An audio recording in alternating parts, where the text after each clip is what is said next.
grew up in Denville, New Jersey. My dad was a cartoonist for Disney. My mom was a fashion designer and artist also. And they encouraged me to paint murals on my walls as a kid. I had every single cartoon character imaginable on my walls. I had Pink Panther, Scooby-Doo. I always wanted to be like my dad. I wanted to be as talented as my father. You know, my dad taught me how to cartoon and paint, and so I gravitated towards him. My dad passed away when I was 17. My father had died of cancer. And my mom picked up the whole family and moved to Florida. I remember my first job, I walked in, the guy was a dive shop, and I said, hey, listen, I said, my name is Bruce Barry, I'm from Denville, New Jersey, and I said, I want to paint your window, and I said, and it'll cost you $20, and I said, you don't have to pay me if you don't like it. And the guy said, well, you can't beat a deal like that. He says, go ahead, kid. And after that, I had just, you know, hey, this kid paints windows, this guy does trucks, this guy does that. But then what happened, I was bored. I remember my dad always telling me about these wonderful Navy stories, you know, when he'd get with his buddies and they'd talk about, you know, this happened and that happened. And I said, I'm going to join the Navy. Did 4 years in the Navy, got out of the Navy. I opened up a business called BB Signs. I started truck lettering again and sign painting, and was doing okay. And that's when someone said to me, you know, Bruce, you ought to contact this company called Sally Industries. And went to Jacksonville, where the company was out. And what they did is they did 3D animated parks. And I was hired on the spot. It was wonderful. You know, here I am designing theme parks all over the world and movie sets.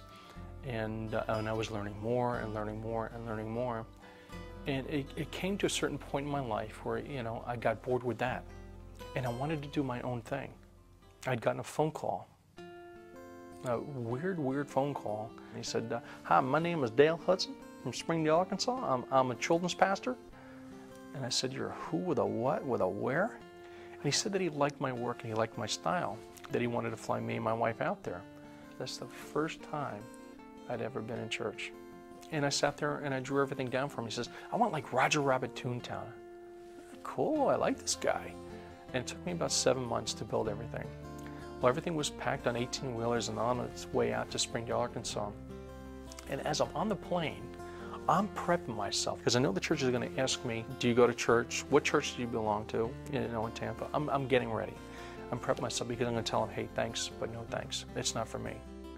I'm out there 2.5 weeks, and you know, we're installing everything, and everybody is so wonderful.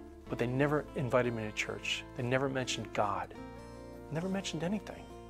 Funny thing is, for the 7 months I wasn't there, they knew that God had a special place for me in their kingdom. And that church had been praying for me every single day for the past 7 months. It was Halloween night, and this little girl, 12-year-old girl, came up and said, Mr. Brady, could you draw us a whale, please? So I go walk in the gym with her, and there's these little vignettes set up around the gym. I said, what do you have going on in here tonight? She says, well, instead of the kids going out and trick-or-treating, they come dressed as their favorite Bible character, and they learn the Bible story, and they get a piece of candy. Oh, it's cool, didn't think anything of it. So here's this big piece of paper, and I start laying out the whale, and about 5 minutes in a row, she goes, oh, wait, stop. You're not drawing it right. You have to draw it with its mouth open. So what do you want a whale with its mouth open for? And she looked at me and said, don't you know the story of Jonah and the whale? And I said, no, I don't. I went around the gymnasium that night and learned these simple Bible stories from a 12-year-old girl. And I was just so blown away. I go, these stories are incredible. How come I've never heard of these stories before? Well, needless to say, the next day, I became saved. And it just opened up my world. And I'm thinking, I gotta call my wife and tell her. This happened so quick and so fast, and it happened without her. Is she gonna divorce me? Is she gonna separate? I said, God, I need you to give me the words, because I don't know what she's gonna say. And I told her what had happened to me that day, and I said, Viv, I want to be a part of his kingdom. And Viv started crying on the other end of the phone. I said, why are you crying? She says, because you're not going to heaven without me. She was on the plane the next day to Springdale, Arkansas. We went to church that Sunday. She was saved, and then we were both baptized that night together. And I'm telling you, my life changed overnight.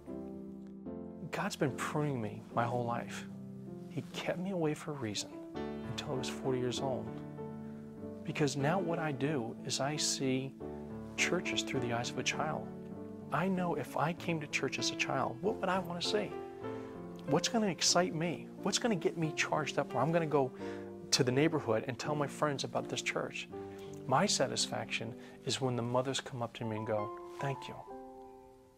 It was like pulling teeth to try to get my child to church. And now my kid gets me up to go to church. That's what this is all about. I don't want kids to be 40 years old and hear about Jonah and the whale for the first time. And that's why I'm doing what I'm doing.